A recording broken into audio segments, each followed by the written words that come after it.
on changing locations and shit. Man, into this motherfucking bag.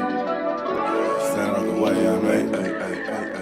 Sacrificing time for this shit, man, I got a plan. Tried to tell niggas years ago, they ain't understand. Riding by myself and it's cool, I'm all in my head. Everything in life you can't replace, I build relationships. Pretty little smile make a nigga wanna lock it in. We met the same time I lost a friend, we should try again. You been on my mind, you should hop in. I ain't gon' hurt you, baby girl, you know we locked in. Used to be on FaceTime calls on the regular. Never made time, landed on my busy schedule. Now every time I hit the bay, you know I think of you. Working on your brain.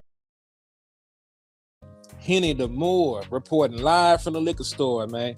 And when all three of us come together, man, it's Cowboys Uncut. Goddess. West Coast Cowboy in the middle, the Kanye West of this content stuff. And I'm a day one type of girl. Ain't nothing wishy-washy over here. I don't jump around, stick to one side. Yeah, the silver, the blue, we got them in their feelings. That star on the field, come pay the D a visit. They say it's hatred, is it? I call it hate and simping. Cause if we wasn't that hating, they wouldn't be in our business. Listen, West Coast say the water tastes better. The fan base go harder, and all the ladies get wetter. Yeah, that's how it is when you straight reppin' for Dallas. We get it in the trap, and landlord tell us what's happening. No explanations in no shape, form, or fashion. When Henny drop the stats, ain't nothing else to be asking. Them numbers don't lie, that's why your argument dry. And we still got them rings, you got your eyes on our prize.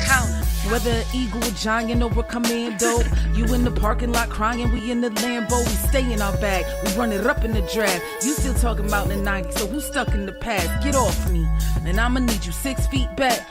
And we ain't hearing nothing till your team beat that. And we ain't scared of running.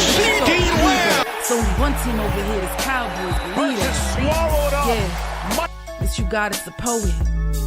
Big up West Coast Cowboy, HTM Sports, and Landlord from Alabama. Y'all check them boys out, man. Don't play around with the Cowboys content. Yeah, and you know it's DC, yeah. DC4L. All day. Every day. My dear Aunt Sally, we is at the P right now. We gotta go to free agency, then we gotta go to draft, then we can talk about training camp. And Stephen Jones, who's also a multi-millionaire, moves and feels like a what? Like a dude that is got $15 in his bank account. We finna come marching to Dallas with our picket signs, ticket torches, everything we can find. And we are live. What's good with y'all, man? It's your boy, Henny the Moore, reporting live from the liquor store, man. How's everybody doing today? And beneath me, in the darkness, I go by the darkness. I bet you do. That fits you perfectly. I bet you do.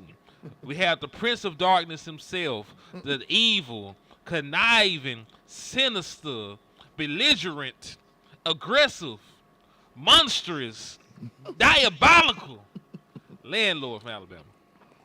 Hey man, what words you look up in the dictionary and then look at all the synonyms? Like, would you just go to evil? That's your go-to, and then you just read down the line. I go to Landlord, and then I look that shit up and have all these crazy ass adjectives and verbs and shit and nouns. I'm like, damn, I didn't know this man was this diabolical. Good grief. So he over there skinning people alive right now. That's why he got his camera off. He over there massacring people. It's a little nefarious activity going on, man. So, you know, just keep it on the low. My boy said you like Bane from The Dark Knight Rises.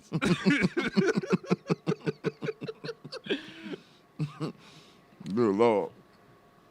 So you simply adopted the darkness. I was born in it.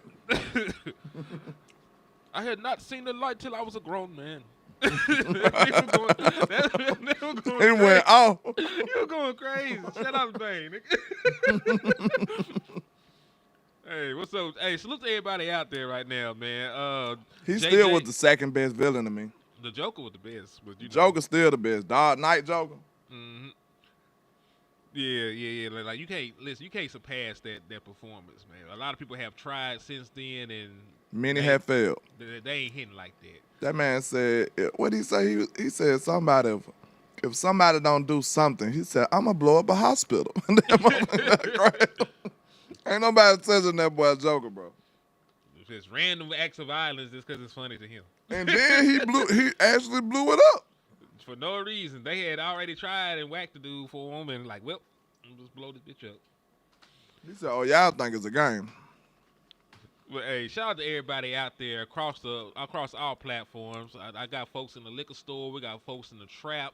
You know, salute to JJ the Mine, landlord from Wakanda, the angry Cowboys fan, Salute. Millard on time, JV B-boy, my guy. Let's see who else. Oh, Night Owl Cowboy in the building. Salute to you. Salute.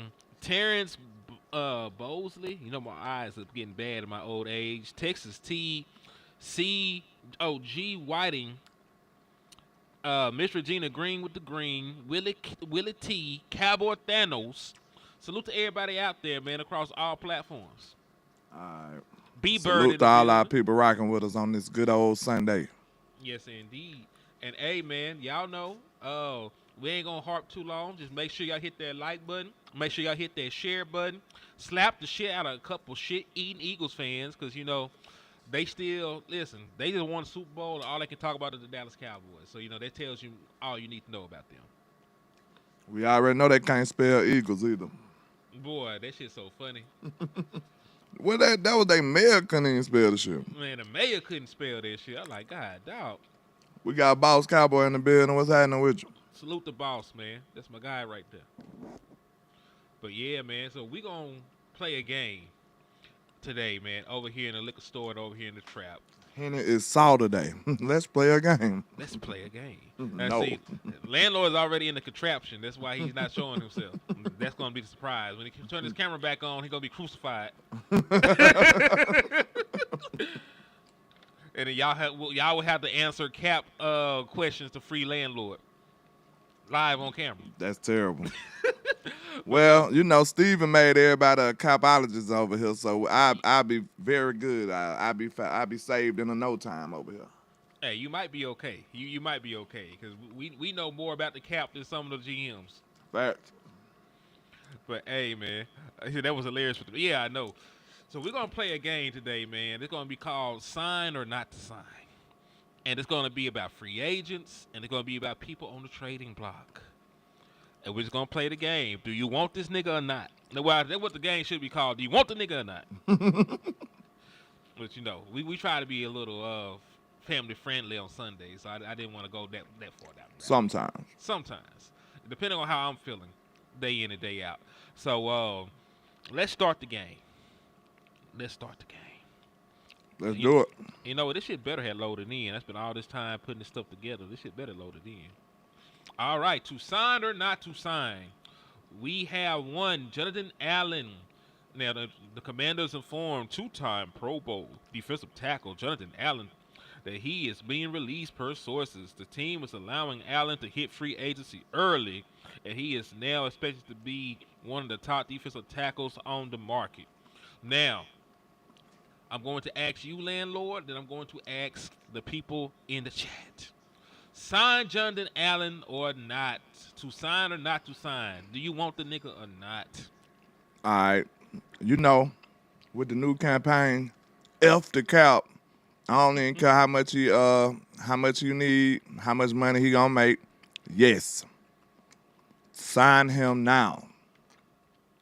And why? Salute to Andrew, too. I see you sliding in. You said why? Yeah, why do you want Jonathan Allen? Explain why Jonathan Allen is so good and what he brings to the table for the folks that don't know Jonathan Allen. He is basically a immovable force. You know what I'm saying? It's hard for him to be moved. And he got some pass rush ability. And we've been struggling at DT forever. Oh no, I got Boss Cowboy with the contrarianism. He said not sign. He said don't sign this nigga. I need Boss to elaborate on this. I might have to send Boss a link because he gonna have to explain himself. I think I know where he coming from. He probably talking about that this draft is loaded, but them D tackles, that's a 4-year process, man. I don't care how good they look. That's what I'm going into it, assuming. I don't think I'm not going to count on them to be instant impact. And listen, This a proven player right here. it's going to basically be on what you think is going to happen. If you're trying to compete for a championship right now, give me the proven player. If you're thinking we're years away and you have time for this guy to develop, then you can draft somebody and they'll be ready about when Osa's ready. I mean, Because about now, when look, Mozzie ready. we've been sick of Mozzie for 3 years. Now Mozzie might be hooping now. It might be that time now. That's how long it takes. It takes a long time. But this is one thing I will say. Just because Mozzie is in year 3, it doesn't mean that he's going to actually be good. We expect him to be good. That's true. We That's expect true, him we expect him to be good because it's the natural progression of that position. But he also has not shown you enough to just say that's a guarantee. You know, I'd rather have a bird in the hand than 2 in the bush. Them bitches can fly away at any given time. I think it's fair at this point to draft like Mozzie don't exist. Ain't that fair? You can draft like It's Mozzie don't exist. It's almost like Jalen Tobe. I'm drafting a receiver like he don't exist. I'm drafting a running back like Rico don't exist. Even though Rico better than both of them players, I'm still drafting like they don't exist. Because I feel like I can upgrade tremendously in them positions, in my opinion. And one thing I will say to my brother Boss, he said, put that money on wide receiver 2. I always love to hear that. But I will say this. No, I'm with that. But I will say this. Why can't we do both like normal teams? Why do we have to be an either or with the Dallas Cowboys? Why? Because we got cap space. You got cap space, and if you ever get the deal done, you know, with Michael Parsons, you should have like another $18 million of cap space. So point being, you have all the cap space in the world this year. If you want Jonathan Allen and a wide receiver for the free agent market, you can do that. If you want this, and you can have your cake and eat it too, or if it's Kate and Edith, I don't know if it's which one it really is. You can have both them hoes. It's Kate and Edith.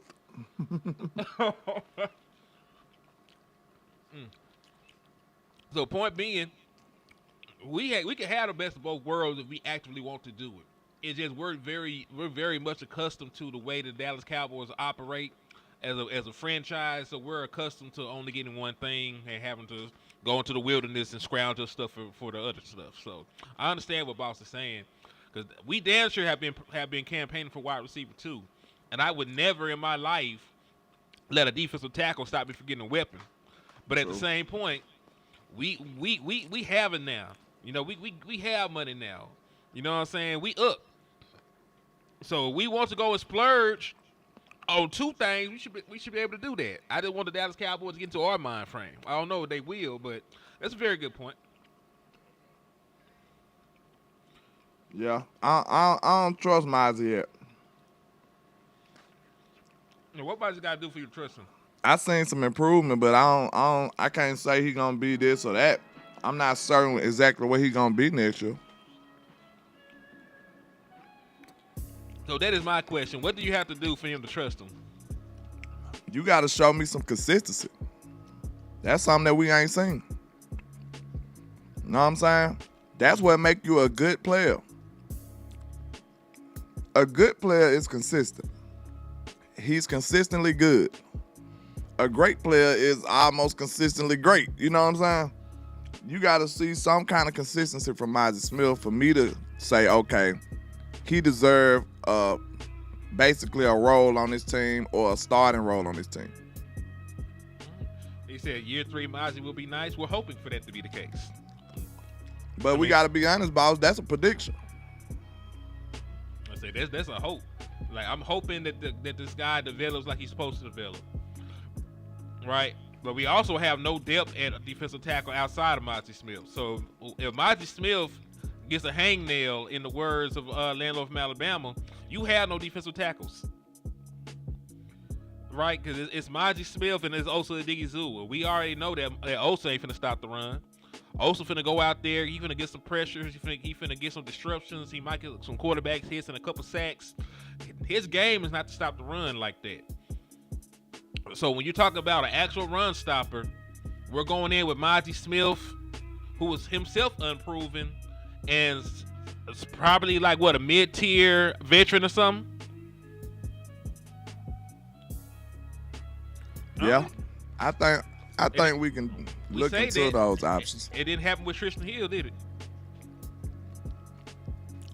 I think that's a position we can't play with, bro. We've been sorry in that position for too long, and we've been dedicating picks to that position too. Know what I'm saying? And we still ain't we ain't got the benefits of it yet.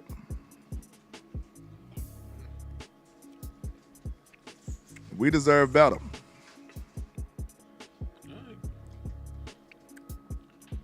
We'll So see. in my opinion, when it comes to defensive tackle, I don't trust the Dallas Cowboys to draft one.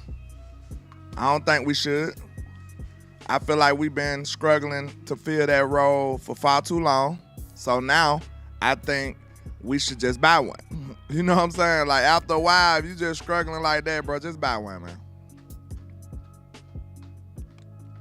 Man, Tristan Hill was cooking his way out the league in year 3. I believe we have some revisionist history about Tristan Hill probably still sleep at a meeting right now. They ain't never wake him up. And then remember, Tristan Hill was basically our first round pick that year. We used our highest pick to get Tristan Hill into the building. On Amari. Yeah, because we used the first round pick on Amari Cooper, and we loved that. But Tristan Hill did not do shit. He ain't do shit, dog. Matter of fact, 2019, 2020, 2021, the man is out the league. He's 26 years old and is out the league. I'm not even sure did Tristan Hill ever get a sack for the Dallas Cowboys as a 3-tech. I'm pretty sure he did. Well, he only has a 1.5 sacks for his career. So that's why I'm asking, because he left us, went to the Cardinals, went to the Browns, went to New England, went to Indianapolis. He was on Indianapolis Colts practice squad last year, and now he's a free agent. So I don't know, man. I don't believe you can be out the league and you're cooking. Is that a position we need to like just throw some shots at? Cause I don't even know if one will solve my problems. Man, I gotta pray about that. And man, Defensive tackle.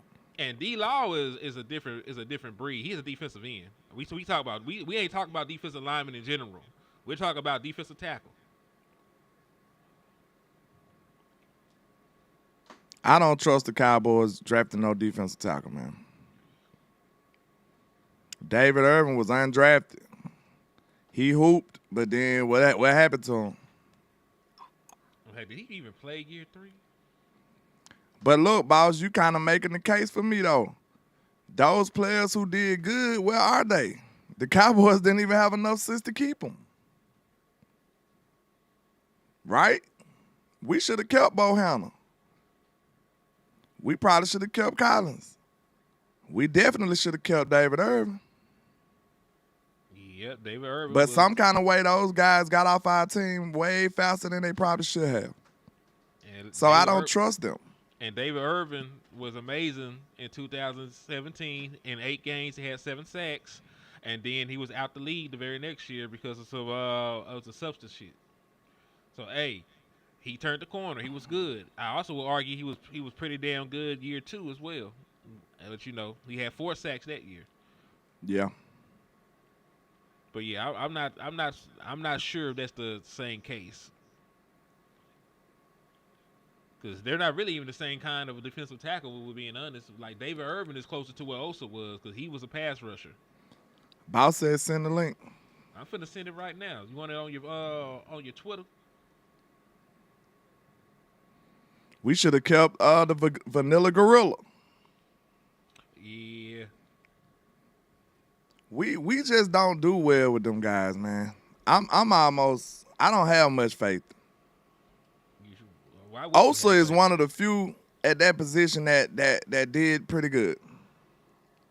Let me get my guy the link real quick. Hold on. Everybody else, you don't even want to mention them. What up with you, Dunny Holmes? Thank you for tapping in. Dino in the building. Salute. Hey, everybody, make sure y'all hit that like button, man. Make sure y'all hit that like button. We finna bring our brother Boss Cowboy into the building, man. Elijah Robinson, yes, sir, I did. That basketball game was lit. You know, the SEC is on top of things in college basketball now, man. Oh, You know what also I'm saying? salute to Dunno for the Cash App too, man. I appreciate you. Salute, man. I already know he slide on both of us most of the time, man. So we appreciate you, sir. All right, boom. All right, I just made the copy of the link, boss. I'm finna send it right now. Hey, yes, sir. My Crimson Tide beat the #1 Auburn Tigers yesterday. So yeah, that was a dope game on a buzzer beater. Shout out to Sears, man. He struggled the whole game and hit the buzzer beater. That was a great game, man. I'm not gonna hold you. College basketball turning up right now.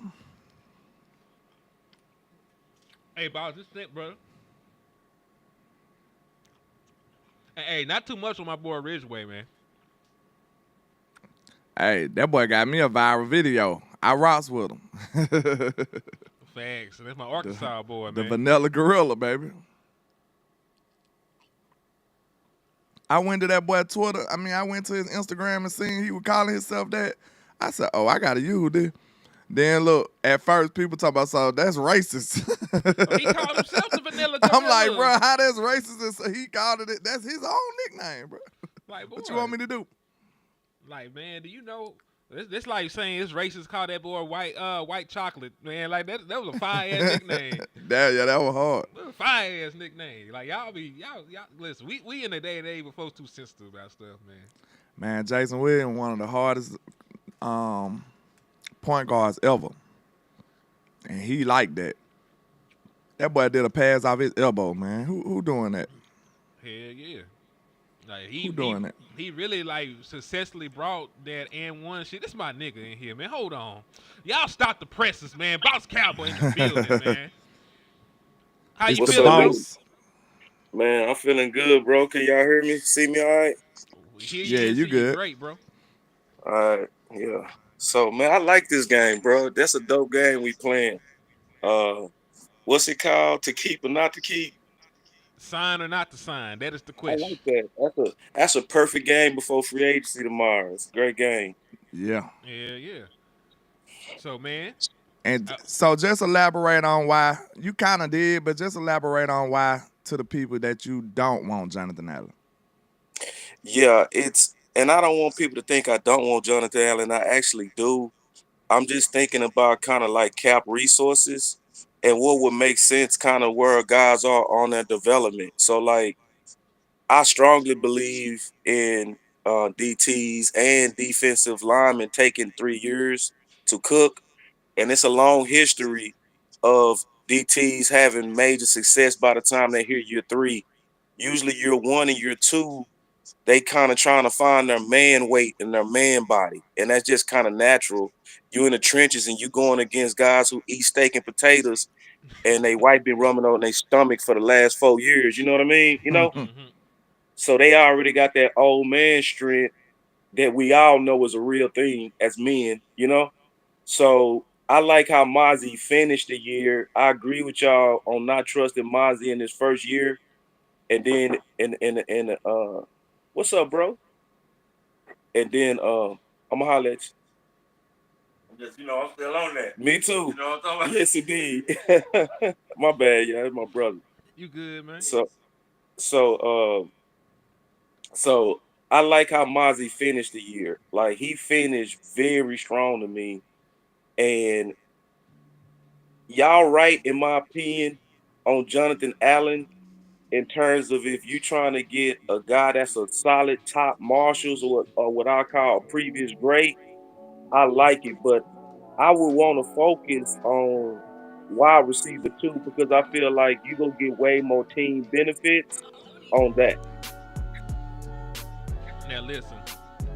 I'm never going to fight for a defensive tackle over a wide receiver. Like, I'm just going to straight up tell you that. So you like, hey, man, if we only do one, like, shit, sign me up for wide receiver. I think everybody up here would agree with that. Landlord down sure would agree. Sure, for sure. So, like, I'm not mad at that. One more thing, too. I also love the DT class. Like, And I agree with landlord that you don't trust them to be saviors.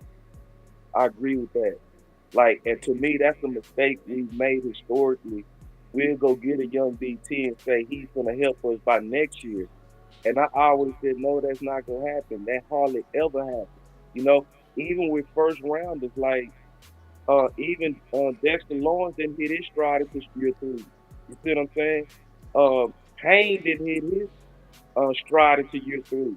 You know, so I'm thinking resource wise, it's like, do we really need a premium DT with Mozzie hitting year three and we just signed Olsen?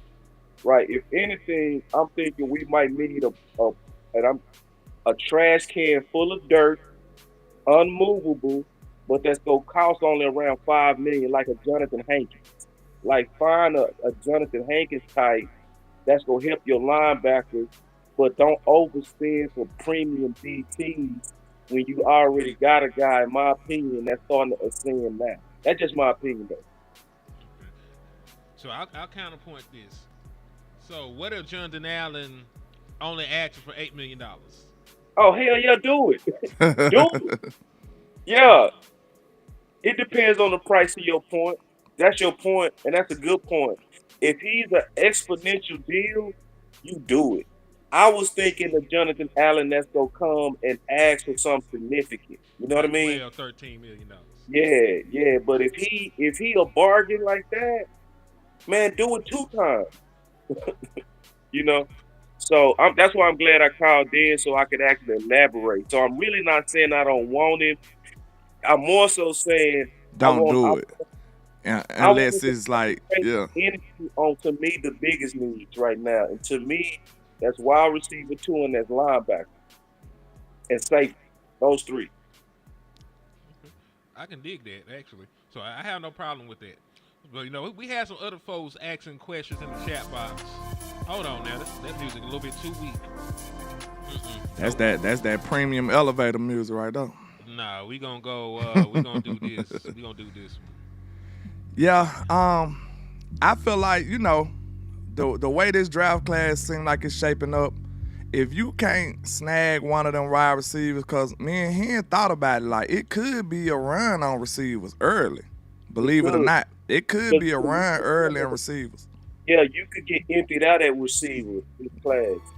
Because I could see Tech going. I could see Golden, Burden. I could see them. You might get the short end of the stick and them boys go back to back to back or something. Like real talk.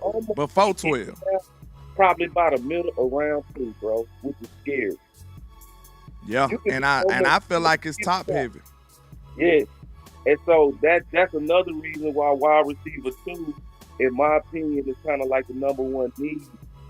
Because it's like, you got to get that out the way, because then all of us is going to go into that draft hungry for wide receiver 2. And we all go want to reach for it. I just can sense it. So if we settle that in free agency, then we can go into the draft without the pressure of having to get that right. Because you said the other day on Boss Land, Landlord, where you were talking about CeeDee Lamb prime now, bro, that was real. Yeah. Can you talk about that again, bro? Yeah, CD said he can't do it by himself, man. So, I mean, like I said, man, I was one of the first people that was saying, let's go get a receiver like almost 2 years ago now. And now, do it take more? What else do it take for us to understand the message? Like, CeeDee Lamb is literally saying, hey, man, give me some help. Like, your star is crying out for help, man. So that should be your number one priority going into this draft and free agency. So how about we give him DK Metcalf then? Because they said the price done dropped. So we going to move to the next person on this game to sign or not to sign, since y'all segue into wide receiver. So DK Metcalf, they were asking for your firstborn child, a pint of blood. They wanted you to sacrifice a lamb, and they wanted your first month paycheck to get DK Metcalf at first. What CD make a year? CeeDee Lamb makes 35. 35, I think. So DK Metcalf, they're asking for a second-round pick now. I damn sure do it, because I know he ain't the best route runner, man, but that dude just got that natural ability that you can't teach. He got the catch radius. He got everything else, man. I just know. Just imagine trying to play. Like, sometimes we got to step out of our fandom and just think football. Just imagine if I told you next week the Dallas Cowboys got to figure out how to deal with DK Metcalf and CeeDee Lamb. You be up here crying like, damn. I think man. we'll be like, dang, bro, we got to do what? Like, you sure? Don't nobody want to see them boys on the same team, man. I'm telling you right now, don't no defensive coordinator in the league want to have to prepare for both of them boys. So I don't want to overthink this. I know how good DK can be. Sometimes I think he be a little underwhelming. He don't live up to what I can expect from him. He basically supposed to be almost like a Megatron the way he built, but he don't play that way. So maybe the best play of him is in front of him instead of behind him. All right, so I'm gonna ask you, boss, because landlord is pretty adamant about what he wants. Would you make the deal for DK Metcalf? But you got to give up this year's second round pick. If you willing to commit to DK long term, yes. I don't like DK long term. I don't. I would want to rent DK. I wouldn't want DK long term. Major reason is because most of his game, and if you do this deal, you doing a long term deal. You're not just doing a rental deal, right? Oh, correct. Because whatever team he going to that team because he wants the long term deal with that team. So that's gonna be likely a part of the negotiations with whoever picks him up, right? So my thing with DK is his game is more so built on freakish athleticism, and he's starting to get around that age where it's gonna start depleting, you know. So if you get him and you thinking long term, you go probably win this year and next year. But if you try to do a 4 to 5 year contract, by year 3, year 4, you probably not gonna be getting what you paid for. So I would, if I were to do DK, matter of fact, just talking about it out loud, I'm more kind of no. The more that I think about it, I would want to keep that second round pick, uh, and then go after these other receivers that's potentially even better fits, even though they might be older. Like people we've talked about, like Adams. He's gonna be likely much cheaper. He's definitely gonna be a rental. He absolutely is better than everybody in his draft class, you know. And then obviously I did. We did landlord the film breakdown on Keenan Allen. You know, Yeah. so to One me, thing I ask though, you got to think about the ownership that we unfortunately up under. yeah, We know Jerry and them like to make investments when they get somebody. They don't like to pay for the cheap Really? thrill, like the short run. They don't like that. If they paying a short run player, they trying to sign him for 2 years for, you know what I'm saying, for some change, for some chump change. They ain't gonna want to pay no top end money for a couple of years though. That's just how the Cowboys operate. They'll rather pay a big sum of money for a younger player. Then they can stretch it out, and then the contract it'll appear to be cheap. That's their number one mission. So it seemed like DK could be somebody that's in their wheelhouse. That's what they thought about when they got Amara over here. They like, hey, we can stretch his money out, or you know what I'm saying? This is an investment for the future, not right now. So if I see them making a big trade like that, and you know how much they value their picks, a second rounder for the Cowboys is like taking off an arm. Right. So if they did that, they gonna want a younger dude. Like I don't think they'll play around with that. I'll And say what I'm this trying because to DK do- Metcalf is technically only 27 years old, so Yeah. it's not like he's up there yet. So I'll ask y'all a question in this. Let's say you sign DK Metcalf to a 4-year deal with an out in the third. Would that not be a Cowboys thing? Be able to mitigate some of that, get out from underneath the contract if it's not working out. I think that'll be smart. Put some incentives on it, and some I think outs in the 4th year I or the think 3rd it, year. Yeah. but I don't think it's a Cowboy thing. I think landlord said it when he said we like to do the short-term rentals cheaper, because that's what Stephon Gilmore was. That's what Brandon Cooks. Cooks. Mm-hmm. That's what a Cobb was. We rent, you know. We go get you, we go pay you for that year or two, and we done with you. And that's why I locked in on people like Tyler Lockett, people like Keenan Allen, people like Adams, on my Stephon Diggs, people that's like true rentals, because I want to put out ideas out there that's in line with how we think, but still a winning idea. Hold on, they say we got breaking news. Cause I don't mean to interrupt you. They said they just gave Garrett. They just gave Miles Garrett $40 million. Good Lord. Who? They said the Browns. They said he just signed an extension with the Browns. What they said. 40 million a year? Oh, we done fucked around and let that free agent market go for Micah. Damn, bro. I'm sorry. Damn. Yesterday's price is not today's price. Price, The bro. And Jordan see, Schultz. the OC just did a film. He just did a video yesterday. He said Micah Parsons needs to be signed now, bro. That's why, man. That's why these dudes be killing me with this goofy ass focusing on bullshit. Like, But look though, Hold on. this Let me this read what I it. think they Can I read go the ahead. report?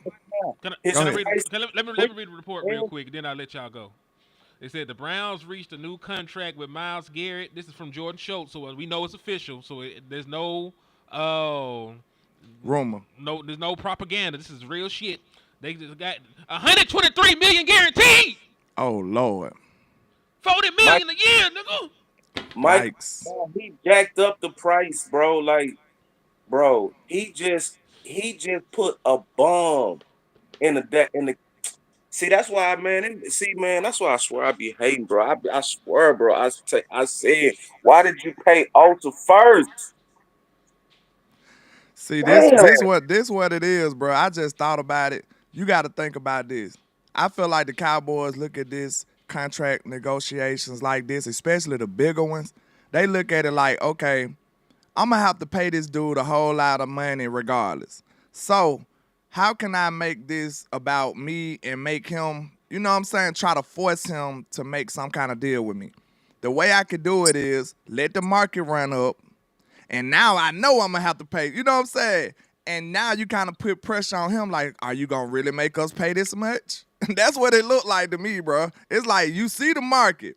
Now, are you gonna really make us pay this much? And then if they do, now they can blame the player. You see what I'm saying? Like, oh, you made us pay this much? Ah, you greedy. Now you doing your smear campaign to try to force him to take a discount. So, like, it just seemed like we just be on some snake time, bro. I just don't understand, man. Well, he's no Myles Garrett. He never won Yeah. the Player of the Year. I'm just You saying. gonna use the market as leverage. You gonna use the market as leverage against him to He try to talk on the force him to podcast. take that. If y'all don't shut y'all stupid ass, You talk on You the gonna podcast. Micah, you gonna really make us pay you 40 million a year, 45 million a year with y'all, that 125 million guaranteed, Micah? I thought you was gonna do it for the team, Micah. what Crawford was just I said. This is what people got to put in perspective, bro.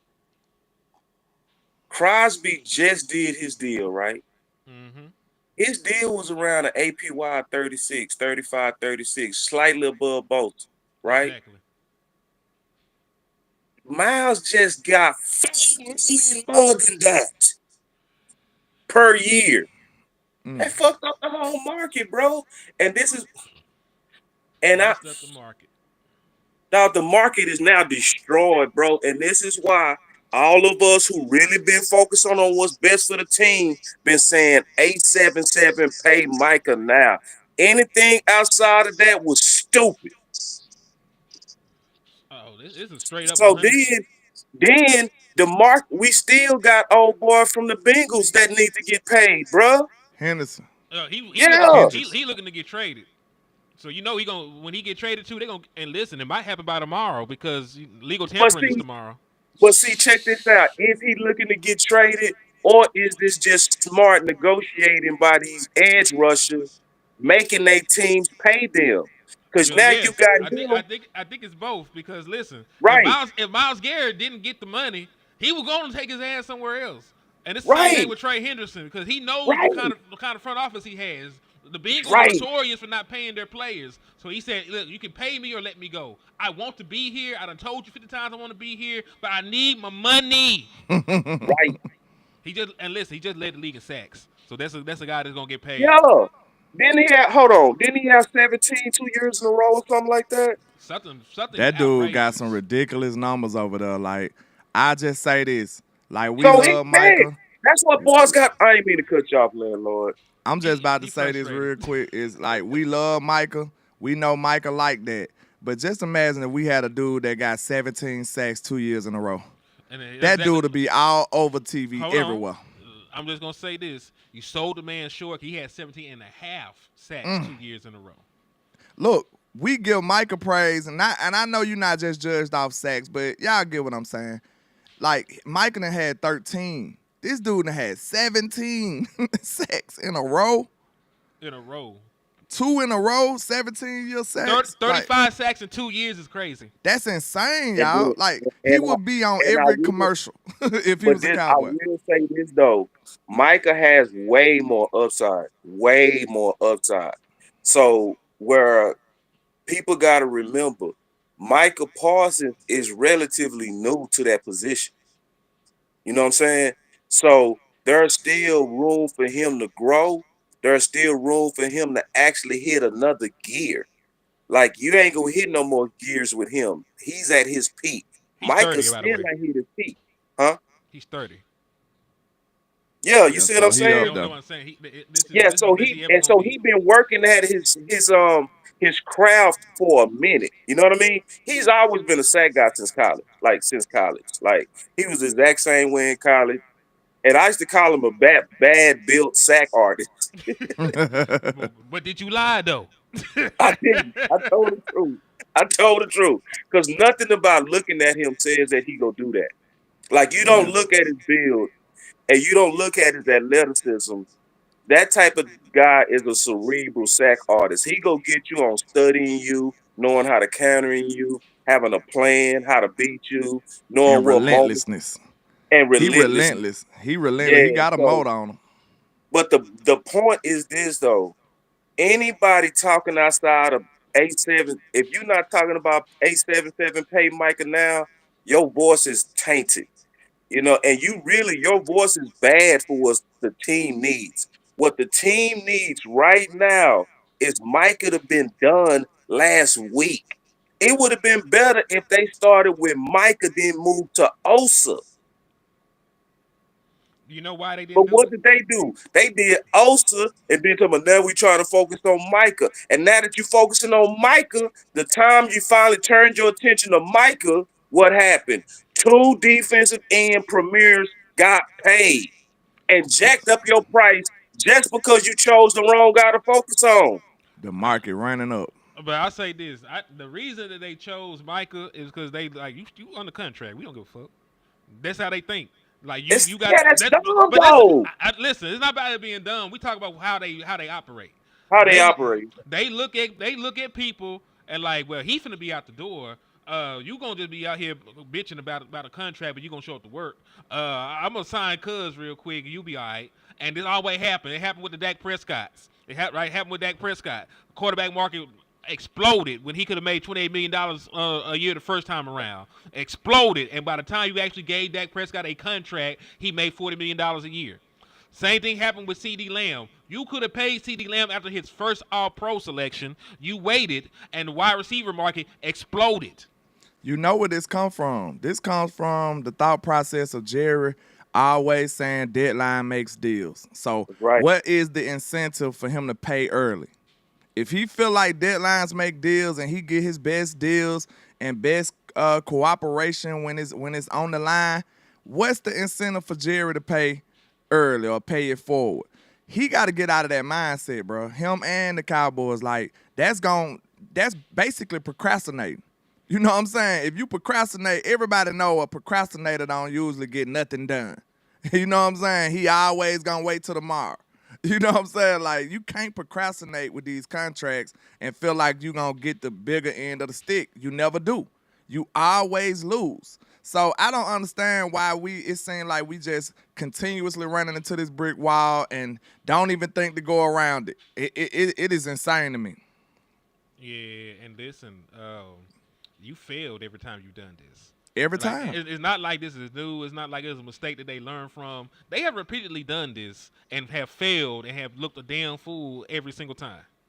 And now we're sitting here. They're still late on contracts. We're talking about Michael Parsons. They're finna be late on Tyler Smith's contract. They're already late on Deron Bland contract. We need to be deciding we're going to trade him or extend him at this point because he's on the last year of his deal, and you have not made a deal with him. The only person that they're late to that I understand is Jake Ferguson because he had one good year and sandwiched in between two okay years. Okay, what the cornerback market looking like? We need to be looking at that. Expensive. Cornerback market is actually not bad because the cornerback market is way under the receiver market, which don't make sense. So if you were to do something on cornerback, it would be now before the market start changing on you. And the reason why cornerback market is not consistent is because the top corners are not consistent. It's almost like we catching a cornerback like we caught running backs 2 years ago. We caught running backs 2 years ago kind of like on a bad timing for them. They was getting hurt. If people was looking right that was saying don't pay old ones, right? Because your better ones was kind of in a lull. You know what I mean? That's how corner is. 1 year Alexander be the guy, then he not. Then Salsa be the guy, then he not. Then Diggs would be the guy, then he hurt. Right? So this period right now is the period you pay corners because then it's gonna mess around and stabilize like running backs did, and then their value go increase and the market go reset itself. You know what I'm saying? So like this would be the time if you go do a deal with Bland, you right, landlord, you would want to do it now. All right, so the highest paid corner in terms of per year money is still Jalen Ramsey. He makes 24.1.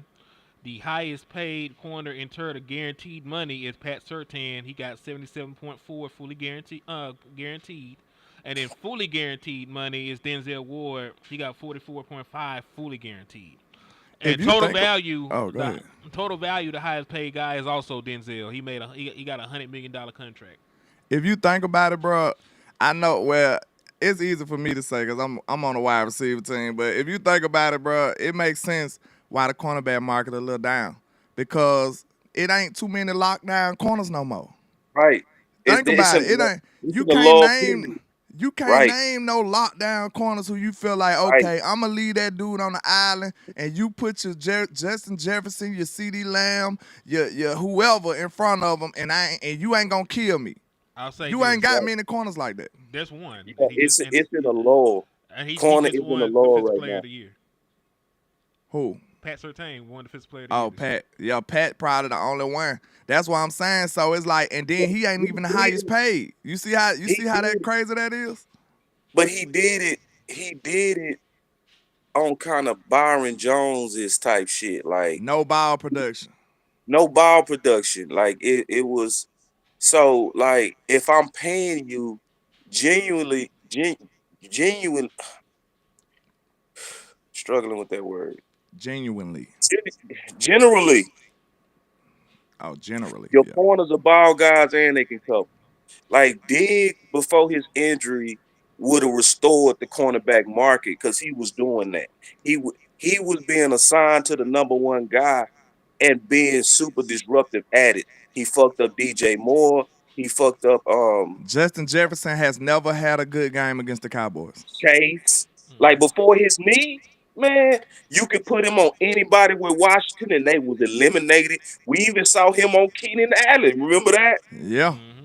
I'm telling y'all right now, I felt like Trey was the best corner. Real talk. He was. To me, Trey was the best corner because guess what? I seen him dominate with interceptions. That y'all criticized my boy, dogged him out that year. Next year, he shut everything down. He locked everybody up. He ain't give up hardly no yards. He had like one of the lowest yards he gave up the very next year. Trey showed me he could play both ways if he want to. It's fact. That's why I always got Trey like he one of the ones to me. I hope he can come back off of this injury. And look out for that trade tomorrow. They talking about trading my boy Trey. I think it'll be a mistake. There's That no deadline, there's that no. deadline date is the 17th. I'm gonna say there's no real smoke behind that from what I know. I hope it ain't, bro. Cause I'm telling you, I feel like we gonna have seller's remorse. We gonna see him playing for a contender and be like, damn, we really traded Trayvon Diggs, bro. I All think right, we will have sellers and I'll remorse on say that this too. before we segue into the next part of the game. Don't disrespect Pat Surtain like that with that Byron Jones shit. Byron Jones ain't never had 4 picks in the season. No, I'm just saying, I like, know I I'm know, meddling you, but yeah, I know. okay, that's good. You Yeah, just went too far, man. You seen you're right though. you seen You've Shada gone right. too far. you seen Shada when he shot out his old lady. You're gone too far, man. Yeah. And Yeah. then another thing, I gotta go look at that Satang film. I haven't. I just don't be trusting these graders, dog. I don't like. Like when these people be giving some of these people defensive player of the year, it's like logically, how does that happen when Diggs didn't get it and Bland didn't Bland get didn't it? get it. Facts. It, You it, it can't. make me I don't not even trust want nothing to y'all, do with bro. it. Yeah. Yeah, it's like, man, ain't I and we all honest enough to know, even though Bland had that epic year, he got cooked that year too. But I almost bet you $1 million, bruh, that we could turn on some film somewhere of Satane getting get. You know what I mean? Yeah. You know what I'm saying? Like, Oh cause yeah. we kept it real on Bland. Bland was not shut down that year. He had all them playmaking interceptions. He wasn't At shut all. down. He got cooked by Washington. He DK got cooked by Metcalf. Seattle. Yeah, he got cooked. He made big plays, but he still.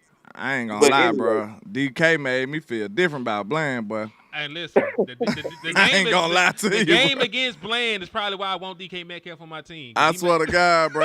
After that game, cause me and him was like, I swear that game changed a lot for me and him. we Like I called each thought my other. defense was decent before that game. After that game, I think I called him and was like, bro, we are not finna, we are not like that on defense, bro. Ain't no way. That was a shootout, bro. Like after that game, I felt completely different about my defense and Bland. No lie. and I got to be honest about DK too. To your point earlier, landlord on wanting him. I've been looking at the film on wide receiver twos. I it's hard to find a game where it wasn't a lot of attention on DK, bro. You know what I'm Yeah. saying? It's hard to find a game because, like, remember we looked at that Denver game because we were just looking at DK Yeah. and it's obvious what was they doing Denver versus Seattle. They put Satane on them the whole game, just like we had to. What did we have to do? We had to put Gilmore on DK. So Yeah. DK is that dude that will draw your best defender. And if he draw your best defender and you leave CD Lamb with the second best defender, It's over with. That's So what I'm hey, telling you. Don't nobody want to see them, boy. so we're moving to oh, the next ooh. stage of the sign this nigga or not. All right, so we got to name a bunch of pass rushers. There's a name on here that's just got added, which is Von Miller. He was just released by the Buffalo Bills. I know he's 99 years old, but people love a name. So I want y'all to select not all of them. I want y'all to take your time and select 2 pass rushers you would sign as the Dallas Cowboys. All I can have is 2. All you can have is 2, and both. That's of a you, lot of names and right hold there, on, bro. and both Give me of you, 3. both of you have to select only 2. Give And me 3. it got to be a different 2. We're gonna act like y'all on different teams. Give me 3. 2. That's Man, there's hey, like 76 names on here. exactly 2. Go ahead, You, boss. you ain't got 76. Well, I'm gonna say this, and I'm gonna be all the way honest, bro. I hate kind of naming who I would want without looking at them, and I haven't looked at them yet. And so what I'm gonna do today is before we had a show tonight. Y'all know we got this show tonight, right? Y'all know that, right? Yeah, you told me about it. What time? Y'all, it said, "Hey, That bro." might be a little too late So, for me, though. I'm gonna be at work. Landlord, You know I be getting up early, bro. damn. Then I lost an hour Oh daylight man. saving time. All right. So what I was And so I put in that group chat we in, bro, on Twitter I told everybody in there before we even start talking about these guys, at least take a look at them, you know. So for me to make this list, I'm literally making it right now just on fit, And that's fair. That's fair. not You still talent. got prior knowledge Okay. on So some of these players though. yeah, yeah. So I would say as of right now on fit, the person that fits Eberflus 4-3 is Joey. Joey Bosa. Joey Bosa fits his 4-3 because his 4-3 is dependent upon your traditional defensive ends, right? So guys that's gonna be good at setting the edge, um, go be very strong and being able to get upfield. That's Joey. That's what to me should also make Tank come back. So if we looking at defensive end in terms of what fit our current coordinator, that would be Joey. You know, but I haven't looked at it. And so when I look at them, I have a better feel of which one of these guys to rank. But he fits in terms of the way that our defensive coordinator has that bend don't break general 4-3 defense. And it definitely shows that we go likely still run mostly 4-3 or some kind of hybrid of it because of the major emphasis they put on Osa. Because in his 4-3 defense, he go lean on that pass rush ability from the 3 tech. He prides that in his defense. So if you put that much emphasis on Osa to get him out the way first, that tells me it's likely going to still really be your 4-3. So that tells me it's Joey. You got one more. Who the other guy? There's Josh Sweat, Khalil Mack, Joey Bosa, Dio. I can't pronounce that young man's name. Chase Young, A Hassan Reddick. Daimbo. Well, thank you. DeMarcus Lawrence, uh, Harold Landry, Aziz Alari, Ajalare.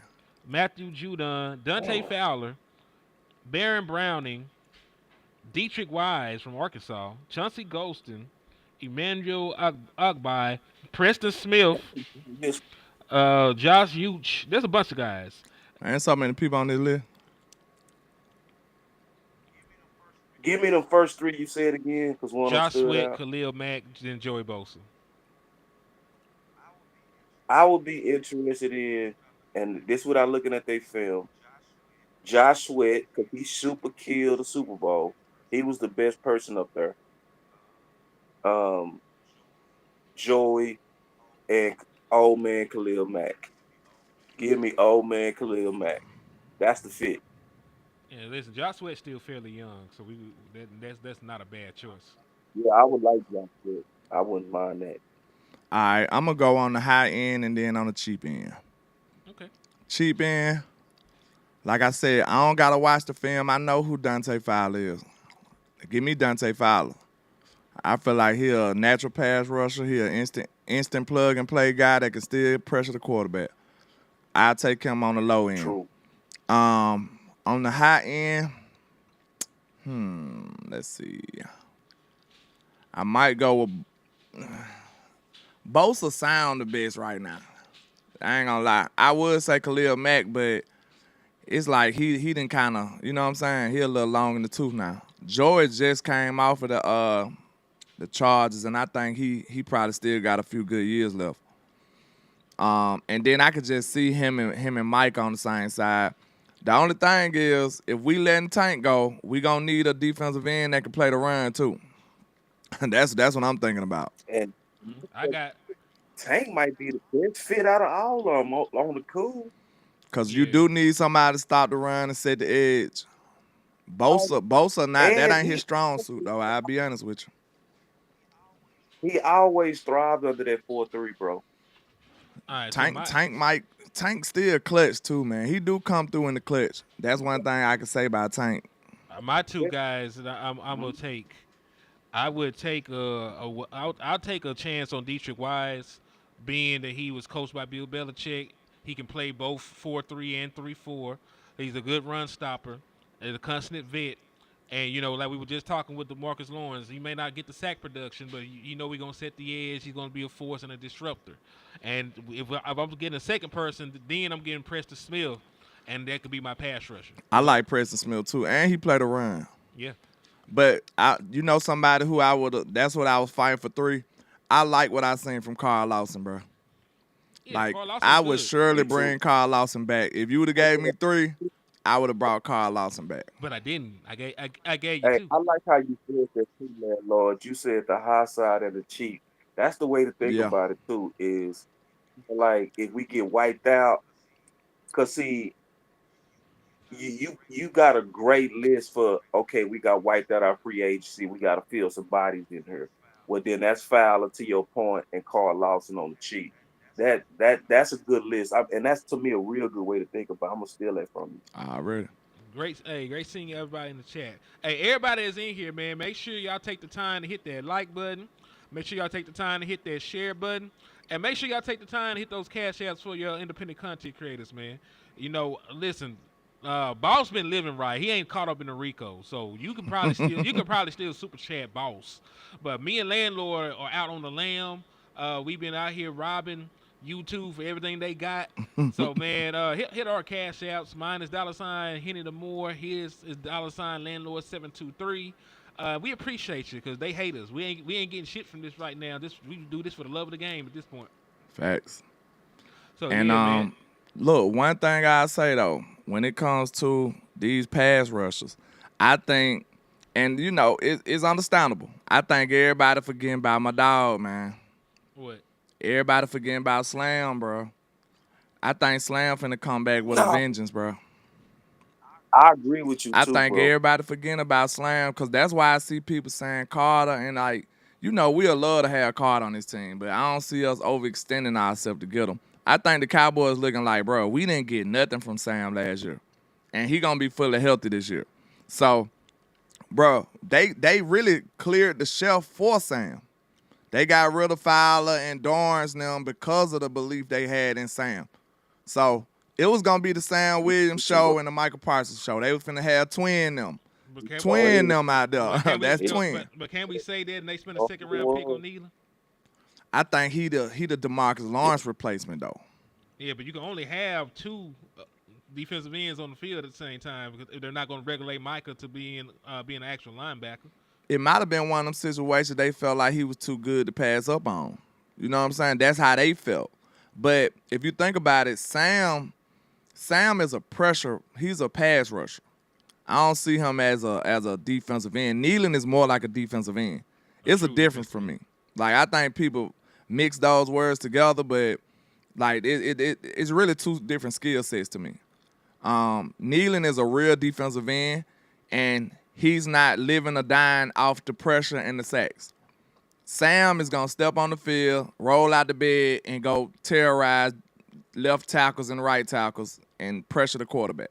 That's what his job is. And before Sam got hurt, Zimmer said that he was gonna have Sam playing 70% of the snaps, bro. Well, that's a huge blow. And then just look at how Well, Sam, effective that defense was. Zim probably would have cooked with Sam Williams, bro. Just think about it. that's what I think. Zim was gonna bro. cook with Sam. Yes, No lie. he was gonna cook with it, bro. And so, to your point, Henny, Sam was gonna get probably 70%, and then Nealon and their plan was go get the cleanup snaps. You know what I mean? Just young boy, get your legs wet, your beak wet snaps. You know what I'm saying? All the So, great teams had like you know- reinforcements on the defensive end too. Like you could just throw a barrage of them at people. You know what I'm saying? Like I got this. I'm gonna load him up. We gonna send them to the bench and come back with I some feel more. like- You know what I'm saying? I'm gonna be honest. I felt like Dan Quinn had too much rotation. Yeah. Like it was like, cause Fowler couldn't get enough snaps in that. You know what I mean? It just, which was stupid. You know, but they was feeding Armstrong, and they was feeding other defensive ends with this trying to keep everybody fresh. You start taking away from leaving your best players on the field too, cause Zimmer's style is we go give our best players just a whole lot of reps, and they just got to be in good position. I mean, good conditioning. You know what I mean? DQ had that everybody go be fresh and we go be killing y'all with fresh rotation of players. But it got to a point to where you was starting to take off guys that was true like game changers off the field. Yeah, I don't know. I'm curious to see what they do, especially because what do you do with these guys? Let's say the scenario happens. Let's say Abdul Carter gets caught, With a smoking bomb. weed. Yeah, get caught smoking weed out of a gas mask, like what happened to old buddy them years back, and he falls to 12 and he's there for you. Do you not draft Abdul Carter and make him the focal point of your team at that point? No, you definitely gonna draft him. Like, He too good to pass up on. that come back to my other point. Maybe not Abdul Carter, and this is my thing. Outside of Michael Parsons, that I'm not saying that I'm okay at defensive end or pass rush or anything yet. Because I know that we see a lot of potential in Sam Williams, but we also the last time we seen him was playing special teams. Because he couldn't stop making causing penalties on the defensive side of the ball. So his ass was blocking punts. Oh, So he a knucklehead now. so that's my thing. Like I like Sam. I like Nealon, even though I didn't want to draft him. I'm not letting nobody that's currently on the team stop me from improving the defensive end spot. May that be a Joey Bosa, may that be a Josh Sweat, may that be whoever. You know what I'm saying? So I ain't gonna lie though. I feel bad for Chancey too. Cause I think Chancey, no love. I wouldn't mind bringing Chancey back, to be honest with you. Cause I feel So, like he was misused, bro. I said this a couple years ago. Like, why are we trying to make him a defensive tackle when he played defensive end at Iowa and he was dominant? The Right. dude was a run stopper. He was setting the edge. You couldn't even move him as a defensive end. But you want to bring him to Dallas, draft him, and make him gain weight and make him a defensive tackle. You took away his biggest superpower. And then guess what? As soon as he played defensive end for that 1 year, we seen some flashes from Chance. Like, Chance was actually showing up. I remember I asked him at training camp. He had the biggest smile ever on his face. I said, man, I heard you getting reps at defensive end. He's like, yeah. I'm like, yeah, I know you like that. You know what I'm saying? You got to think. These dudes out here for a job at the end of the day.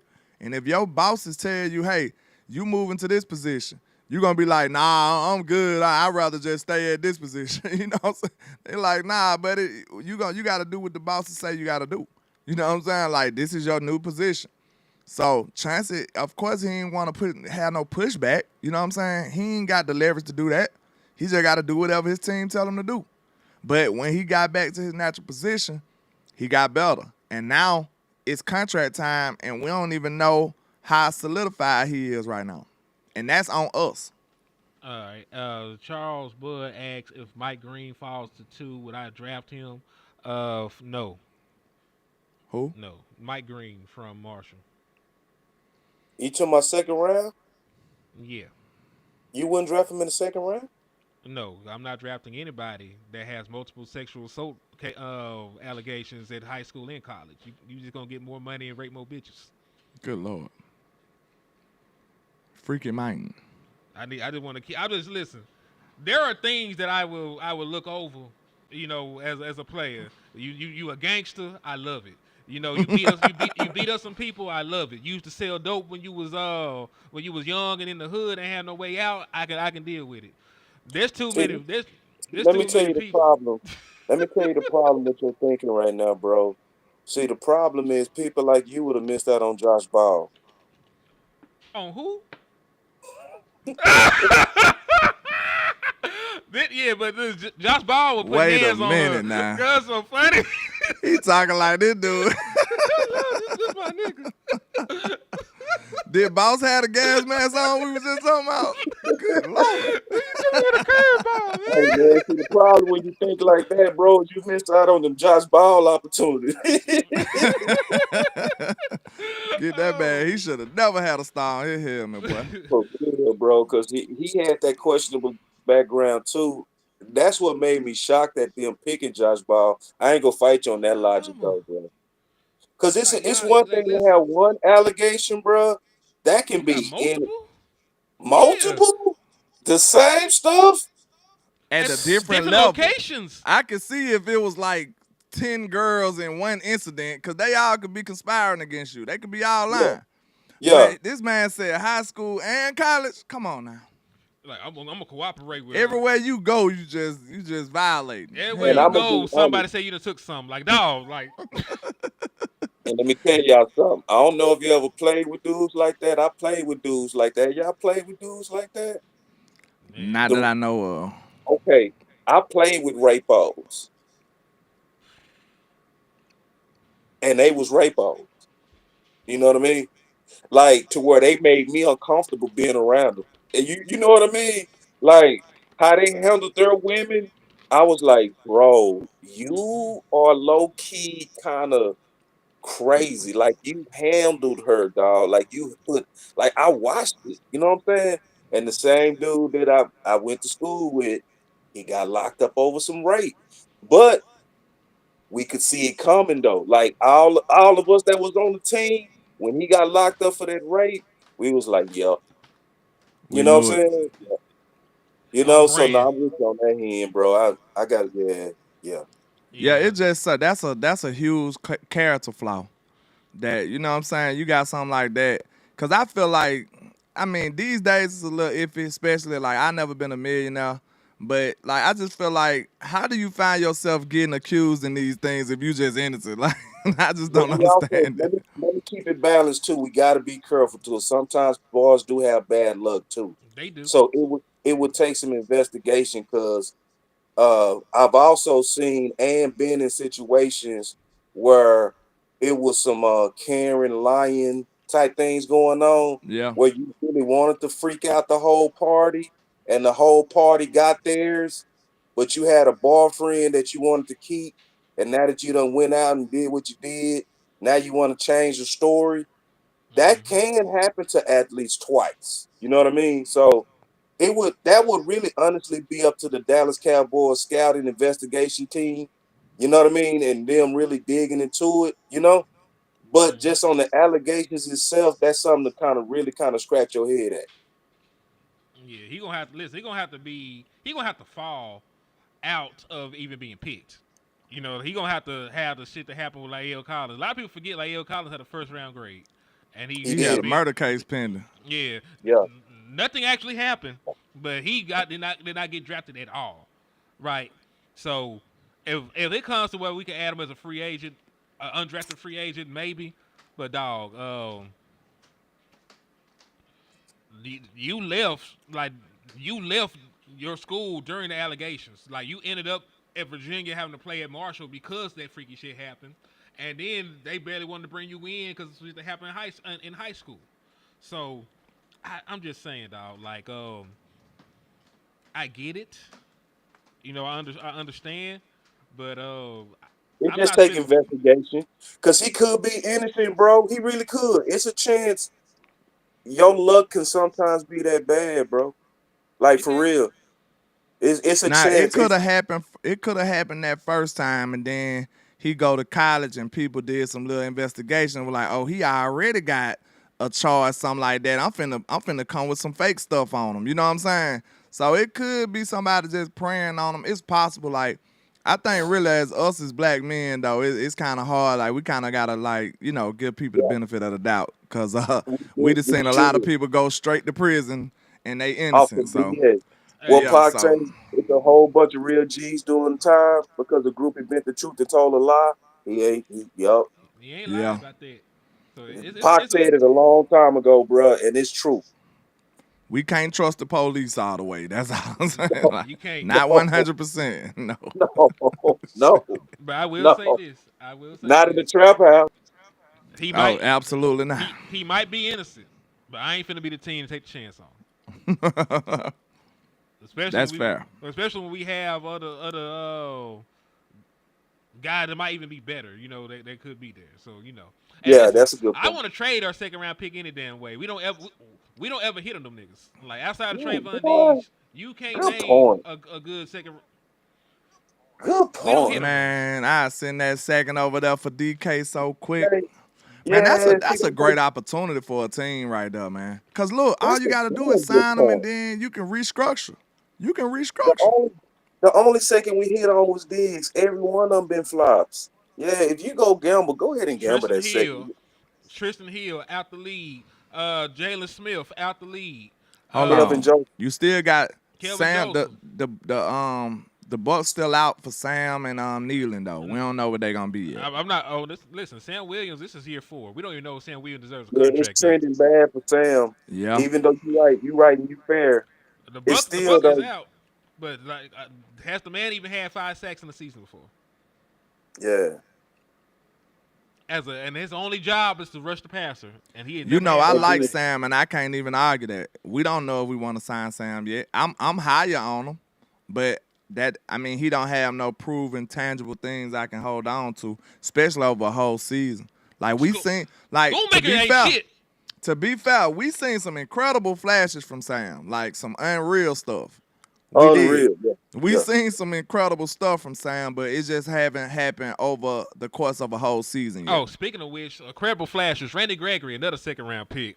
You know, he I used to also like had, Randy though. I ain't gonna hold you. Listen, he had Randy was hard for me. He was hard to me. I ain't gonna lie. He is also somebody that flashes a lot, and you look at the final stats, like, damn, he really ain't do too much.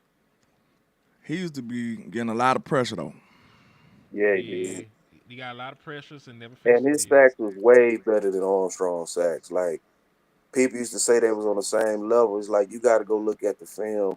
Like Armstrong had cleanup sacks. Like Randy Gregory Hustle had sacks. playmaker sacks. Like I beat that dude. I had a beautiful bend on that guy.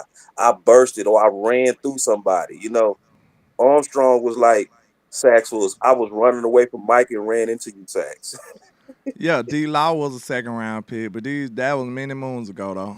Yeah, D Law, you see D Law's good, but that's still a bad as success rate. We got to go include D Law. It's bad, yeah, it's bad success rate. It's real bad. Yeah, and listen, that's what made me kind of go back to what you were saying on that trade for DK. He right. Second round been a terrible round for us. And I will also say this. And I know why. Why? Because we so cheap. We be trying to, instead of looking for a normal, like, no-brainer second round pick, we be trying to finesse and get a first round pick out of the second round. And so it'll be a bigger swing. You know what I'm saying? We want 2 firsts instead of just getting your first round pick and the best player on the board in the second. You hit that perfect, bro. That's exactly what it is. If you look at the players, you'll be like, yeah, we swung for him because we felt like he was going to be better than he was. That's what Jalen was. It was just big risk. That's what Schoon was. That's what Kelvin Joseph was. Like, you right. Like, all them seconds we do is we trying to get a sneaky first. Facts. Hold on. And, see, Kevin Thanos, you had to go back prior to the Will McClay era to bring these people up. Will McClay didn't draft Marcus Lawrence or Sean Lee or Bruce Carter. So, like, those guys, even if they were okay, I think were pretty good. You can't even count them into this equation because the person that made those picks is not one that been making these other picks. Right, that's prior to the Will McClay era. I think who was Will McClay first pick, second round pick. Oh, Matter of fact, I think D Law might have been his D-Law. first second round pick. So, yeah, that was his first because it was Zach Martin and D Law. So D Law counts. D Law counts. The other two, you can't even say that. And Cheeto was out the league. So I'll give you that. Cheeto was D-Law. Yeah, Cheeto was a good pick too. That was a good pick. Kind of, sort of. He got a lot of years of starting in the NFL, even Cheeto though he was the most unlucky DB ever to me, especially in Dallas. Him and Anthony Brown were. He was never out of position ever, but he couldn't stop the ball. Like it was so crazy for me. Like he got half the job down pat, but when that ball in the air, it's like he just couldn't never get to it, man. Go back and watch though. Cheeto always was in great position. Like people just made great catches over him. Like I don't know what it is. He's just unlucky. Then he went and played in the Super Bowl with the Bengals, so he did something. Yeah, yeah. I'm talking about for us. You know what I'm saying? Like we talk about them going on to green the pastures. I'm talking about what they did for us. I don't care if they became the Jesus they position when they lead down. I'm just talking about what we got out of the second round pick. You know what's weird? Didn't Jordan Lewis and Cheeto come in the same draft? Yep. Jordan Lewis Yep. done made it, boy. Yeah, Jordan Cheeto Lewis was done third stuck round it pick. through, bro. He done stuck it through. He might be Yeah. one of the longest tenure Cowboys, ain't it? Behind D-Law. Who? D-Law, Dak. Yeah, because Jordan Lewis was 1 year after that. Jordan Lewis probably one of the longest tenure Cowboys right now. They've been on the same team for forever. For real. Jay Lou done made it through a lot, bro. I remember him coming straight out of Michigan, and we was excited about them DBs we picked up. And we I don't wasted believe. a lot of his years too. Yep, because he couldn't get on the field because we had coaches that didn't like short DBs. That's right. That Yeah, probably stunned some of his growth. that's Hey, right. Montana, Cheeto Bad Fact. Woozie never made a Pro Bowl or All Pro selection. Ever. I'm looking at his profile right now. He never made any of those. He was just really good on the team. He was really good for the Bengals. Matter of fact, he's not out of the league. He just over there with the Titans getting towed up. But yeah, no, he never made a Pro Bowl or All Pro. Doesn't mean that he hasn't had a solid career, but he's never made either one of Yeah, he those. was like a decent. He wasn't nothing like, he wasn't like no right mama, right home about type dude, but he was like, that's our starting corner. We all right type dude. Yeah. Ooh. Man, I'm looking at some film too right now, bro. I'm still combing through, man. I'm looking at Sebastian Castro from Iowa. God damn. What's your thoughts on him so far? Since you brought him to our attention. Well, now just so far, I'm looking at a guy. He seemed like he got a knack for the ball. But what I love I'm seeing is I keep seeing the guy that's coming up making great tackles and busting balls hard. So now I got to go dig through about a couple of more games just to go kind of see him in a full game atmosphere. But yeah, so far I'm liking what I'm seeing. Okay. Okay. Yeah, and that brings me. I want to say something too, bro. Y'all, everybody that's listening, y'all got to be careful, man. There's some people out here doing some major capping on this film shit, bro. Like it's Mm. guys out here saying, content creators. You got to watch 12 whole games to know a prospect and this goofy shit. It's like, nah, bro. It don't take watching 12 whole games to know a prospect. That is a lie. And it's a lot of people out here lying because they really trying to put salt on people that's really putting in the work. You know what I'm saying? You know, and trying to make you doubt what you saw. Like, nah, you don't have to watch 12 whole games and you can get a good feel of a player within 30 minutes. It depends on what you're looking at and what you're looking for. So if you're looking for a receiver, you don't have to watch the whole game to find a receiver talent. You can literally pick the targets, and the targets will tell you that. So sometimes somebody might get 6 targets, the next game they might get 10. But those are really show you what does this person do when the ball is coming their way.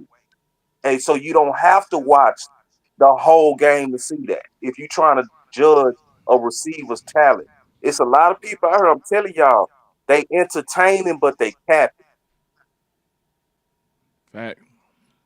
The only thing I say about that, because you are correct, and it's going to be dependent on what you're looking for. Like you just so clearly stated, if I'm just looking for what the wide receiver did when the ball went his way, I don't have to watch the entire game for that. No, But if I'm trying to add context on, can this man block? What does he yeah. does? Was Now he I open? gotta look at the running plays. Yeah, was he open here and then get the ball? Like those are Is he also extra selfish? Because if levels. you try to look for selfishness, now I Hmm. need to look at when his teammates was targeted. So then I can say, how did he run his route when his teammates was targeted? You know what I mean? Right, exactly. Because there's gonna be times where before the damn play is called, you're not getting the ball. You're the damn clear out guy. But Right, how hard are you running that route so my boy can right, can, can get that window? right, right, right, So right, right. and So listen, And listen, to be fair to you, a lot of niggas ain't looking at that any damn way. A lot of these folks that make that content, they ain't looking for that. They just like, oh man, this guy had such and such many yards, man. He's all he Man, was you know what amazing. they do is You know how they do, bro. the reason they would say something like that, oh, you gotta watch this many games, is because they ain't willing to do the work, so they gonna make the work sound like it's just impossible to be done. You know what I'm Right. saying? So they can discredit the ones who is doing the work. That's what's So going. I don't go off of no foolishness like that, man. You ask them some real questions about these people, they don't even have no answers, and because they ain't even started to do no work. So, I Right. mean, it's just a lot of clown stuff going on in the space, man. I just hope some of y'all know who to trust in this space. You know what I'm Oh, saying? can I? The real ones ain't gonna lie to you and make up false narratives. We gonna give you the real deal. We really trying to win. I'm not trying to be right. Boss not trying to be right. Hen not trying to be right. It's a lot of other people in the space who their goal is not to just try to be right. We trying to put out great ideas so this team can actually win. We tired of being the fucking mocking the butt of every joke of the NFL. We sick of that. We want this team to actually succeed. So if I gotta sacrifice my takes or my thoughts for it, I'm willing. I just want to win, bro. That's Facts. all I want to do. Can I add this one last thing? Half them niggas ain't got no college tape, no way. So you ain't gotta even worry about them. Shit. they say you can't just you gotta watch 12 games. Yeah, you ain't got 12 games. You ain't got one game. You worry about what Right. other folks doing, man. Come And on, man. that's not even the standard. That's how you know, like, people capping because, like, Tuck is actually in a scouting academy, bro. Okay, so they tell you what the standard is, and the standard is 6, not 12. So the fact that he said 12 and people say shit like that, that let you know you making these impossible ass standards just to try to say that guys ain't putting in real work. It just, Just it's to just, discredit folks because it's just you ain't trying to do no work. you ain't doing no work. Yeah, and You so just and then want to be a clown and holler and make noises and shit on this Cause goddamn listen, show. how many times are you going to be able to watch 12 games? If I got 100 prospects that I'm responsible for, how am I going to watch 12 games of every snap that they took and still be able to formulate everything and have time and not be rushing through this shit? That's now why I just told you a he made professional it scout can't impossible. watch 12 games, bro. A He made it professional, impossible. yeah, a professional scout, like, who get paid by their team. You will not watch 12 whole games of every You don't have prospect. time. You don't have enough time, bro. So yeah, I'm telling y'all, be careful, man. It's a lot of capping out here, bro. It's more capping now than ever before in our space. Facts. Be careful. Be careful who you follow and who you listen to. That's all I can say. We got honorable people who done already, you know what I'm saying, been through those battles and been battle tested, and I actually done showed you they work. You know what I'm saying? If you ain't showing no work, I ain't listening to you. You know what I'm Right, saying? If you can't get on film and talk that talk, I ain't listening to you. You know what right. I'm saying? If you ain't got no proven cases out here, I ain't listening to you. Like Yeah, everybody on this panel got people who we stood up for and they ended up having success stories year in and year out. We be shooting better percentages than Mel Kiper and them. So I went there, listen to what no goofball say about none of my work for real. Of real course. quick, y'all. I just wanted to say something real quick. My boy Todd Church said, boss, can you do me a favor and do a film breakdown on Elijah Moore? Y'all look at Elijah Moore. Why did that name sound familiar? It sound like somebody you went to school with. Nah. one of them normal names. Man, Let you me remember see. Elijah Moore Oh, the wide receiver yeah, for why the we Browns. yeah. from the Browns. No, Yeah, didn't he was the Jets now. No, he with the Browns. no He no got not. traded last year or the year Oh, he before. got traded. Okay.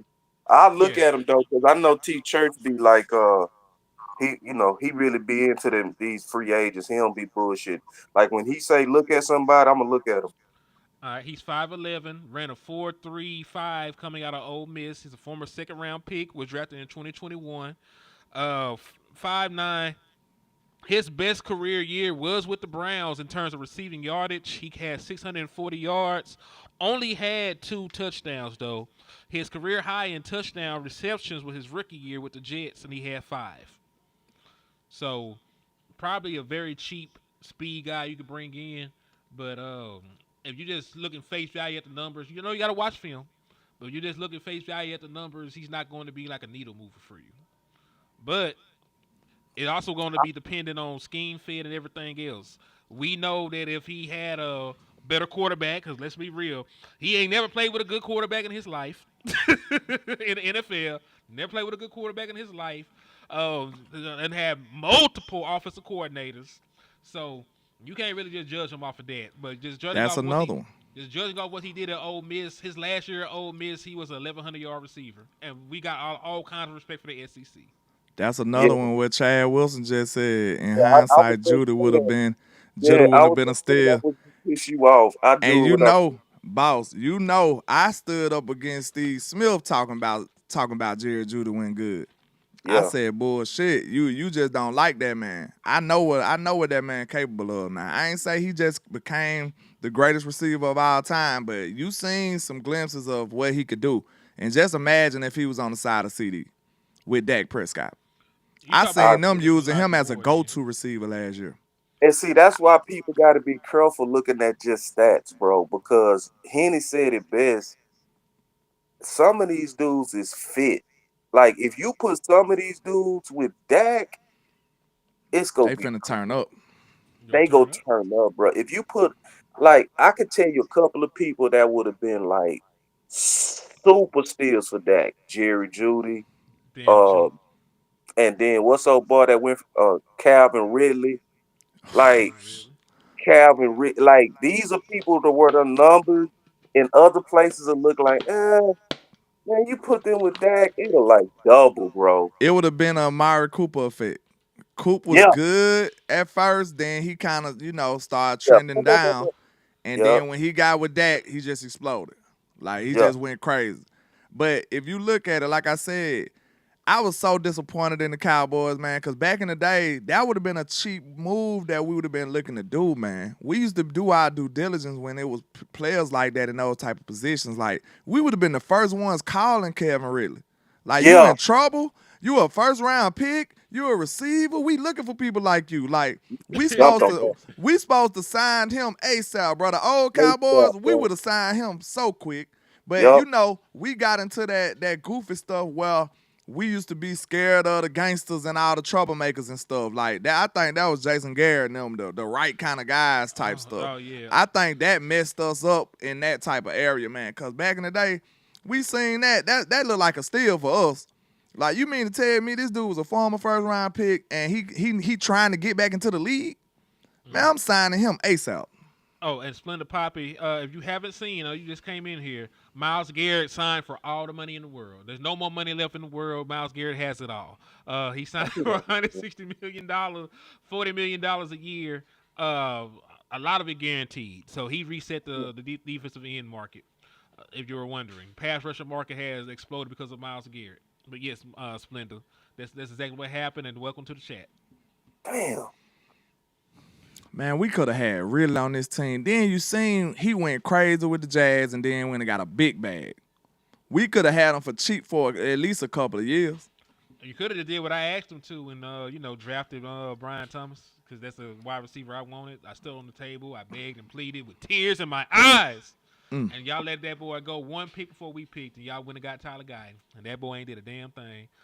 Meanwhile, Brian Thomas had, 1,100 yards, 1,200 yards? He went crazy this year. Bucket Irvin went ballistic. It is what it is, man. I still remember the whole nation, most of the whole nation was going against me with that running back take. When I said I'd take Bijan, I'd take Gibbs, everybody was like, man, a running back? And we was talking about at the bottom of the draft. That's the draft we went to, bro. And them boys picked them way early. And y'all calling me crazy for saying I'd take them at the bottom. And guess what? Both of them boys went stupid early. And they both have been very productive since being in the NFL. Man, people sleep on Bijan. You got to actually watch him, man. Bijan's still hard. I think it's just the Falcons. it's something you said, bro, that's gonna be just as right this year, bro. When you said Devontae Adams is gonna be what Saquon was if he go to the right team. You right on that, It's bro. gonna be a common sense It's gonna be option one that you of them could have just been like, hypotheticals he didn't do. Devontae, sign Yeah, him. if everybody go say what they saying on Saquon, why didn't we do that? Exactly. I just don't want it to be the Cowboys punching air again, like it usually be. You need a receiver. Just all you got to do is sign them. You ain't even got to give up nothing. Yeah, you just gotta sign him. Yeah. That's an easy thing. That's easy work right there. Now, I said sign Saquon last year. They said landlord he I injury still prone. signed Saquon last year. Yep. I Like had I him as know the number people one. that watch me, they know I ain't count. They remember these takes. Yeah, like and so like now obviously that's not literal to say that Adams and Saquon gonna be the same effect. It's gonna be in Same the effect, same yeah. family. It's gonna be in the Yeah. same family because Saquon was almost all time. So we ain't saying that. But if Adams was to come to Dallas and be our number two, bro, he go do 13, 1400, bro. He don't go crazy, bro. Easily. Easily, man. Well, that's the thing, though. The Dallas Cowboys, even when we had a run first team back in the day, when we had Aikman and all them, was Michael Irvin just by his damn self, or did the Dallas Cowboys invest a first round pick on Alvin Harper? People forget Alvin Harper was a first round pick. Kevin Williams was a first round pick. Boy, then we had Novacek. So Yep. even though Emmett we was the weren't, first round. yeah. So even Everything around Aikman was first. yeah, And what that got? C.D. Lamb and some hopes and Look, dreams. Man, y'all like I don't think y'all get it, bro. Like I can't stress this enough. I just told him, bro, the Colts got a better wide receiving core than us by a mile. Real talk. bro. Now nobody topping CD, of course. But then you got Pittman, you got the boy AD Mitchell that just came out of Texas last year. You got Josh Downs, you got Alec Pierce. Them boys got four. I think all of them might have came out in the first. Them boys loaded that receiver. They just ain't got no quarterback. Mm-hmm. You know what I'm saying? Like, them boys got weapons over there. And that's a shame Pittman, that who would have ever thought Adonai Mitchell. that the Colts will have a better wide receiving core than the mighty Dallas Cowboys. That don't even sound right. We are playing around, man. And we don't even want to talk about the weapons that the people that we got to compete with in this conference got. Oh, hold on. It's ridiculous. Let's talk about it real quick. I'm glad that y'all here, and I'm glad that it got here. So you cannot always take PFL seriously, but it's Right. just for a reference. So this is NFL ranks and supporting cast. This is about offensive line, how your wide receivers graded out, yada yada yada yada yada. If you go down here, all the way down underneath the books, the past 5 seasons, the Dallas Cowboys ranked 14th in offensive personnel, and they were 29th this year. Damn. 29th. Talent fallacy. I'm glad I did that show, man, because that was whoever, I forgot who wrote that article, bro, but they was on point. I think we overhype a lot of the guys that we got, and we really need to take our cowboy glasses off and evaluate them how they should be. Like I said, go tell your partner who a Eagles fan, hey, man, you better watch out for Jalen Brooks. He gonna be like, who the hell is Jalen Brooks, bro? like, who the hell is that? I don't even know who that is. Like, tell him, hey, Ferg gonna do this. Like, bro, some of our players, now I say they capable, but they're not good as we think they are. I say that. A few of them, for real. That's why we gotta upgrade. That's why I'm looking like, bro, let's go get some people right now. If we want to compete, look at the Lions. What the Lions ranked on that list? What the 49ers ranked on that list? What the Eagles ranked on that list? These are the people we trying to top. Eagles funny are third. enough, they up at the top 5, huh? Yeah, Eagles were third. The 49ers were first over these last since 2020 because they came in at 9th, 2nd, 4th, 1st, and 5th. Look, last year, the last 2 years, the Lions was number 2. Ravens, 12, 12, 3, 3, 3. Eagles 22. 2020 was bad, but Carson Wentz was still there. Third, second, fifth, sixth. Chiefs 7th, 6th, 5th, 13th, and 10th. Packers 2nd, 9th, 11th, 12th, 8th. Bills 5th, 13th, 17th, 7th, and 9th. Lions, like you said, the first 2 years dragged them down. They've been the top 2 personnel unit on offense the last 2 years. And this who we got to compete with. And we was last. But y'all say that can't get it done. Bruh, can't nobody get it done under them circumstances. Now look, let's see this other trend. All the people in the red that's struggled last year, what kind of season they had? Look at the Browns, what kind of season they had? Look at the Cowboys, what kind of season we had? What kind of season the Bears had at 22? What kind of season the Titans had at 30? What kind of season the Patriots had at 32? What kind of season the Dolphins had at 23? What kind of season the Raiders had at 26? What kind of season the Saints had at 24? What kind of season the Bengals had at 27? Oh, it's a reoccurring theme here, huh? If you ain't got the people, if you ain't got the supporting cast or the people, you're not doing nothing. PFL fucked that up. Bengals was 27 in 2024 on this list. This also accounts for offensive line and everything else. So if your offensive line is shit, that 27 bro. No run 27? game, no offensive line, that does hurt. Look, we can even go up. The Commanders was 17th though. They did a wonderful job with they people though. I mean, I give them that. Outside of Scary Terry, can you really name the nobody thought that Zach Ertz was even going to be competent this year. The Steelers at 19, they had a great year last year. Well, a good year. Didn't they make the playoff? Didn't the Steelers make the playoff? Yeah, they were one and done. Damn, the Cardinals was 7 and they still ain't do nothing. Now that's a anomaly right here. Yeah. They got a great supporting class and they did nothing last year. Yeah, that's quarterback. The Bucks was 4 and they had a good year last year. They was one and done, but they got to the playoff. 4? The Falcons was number 1. I see what PF do. I see exactly how they grade. They grade based on who was hot coming out of college. That's the only way you can have this list this high. Because remember, like Phoenix, they got a old boy from Ohio State. I forgot his name, that receiver. Like on Ohio paper, State. they had a lot. Marvin Harrison. Yeah, Marvin Harrison. On paper, they look good. But I ain't tripping, though. I mean, still, though, whether we believe the list or not, we believe our odds. Dallas should be at the bottom. But look, a lot of them are legit, though. We can't argue that the Ravens was number 3. We can't argue that the 49ers was number 1 last year. I don't know about 5th this year, though. I'm going to say I'm 90% on this list. I'm with it. Yeah. The Eagles 6, that sound right. Chiefs 10.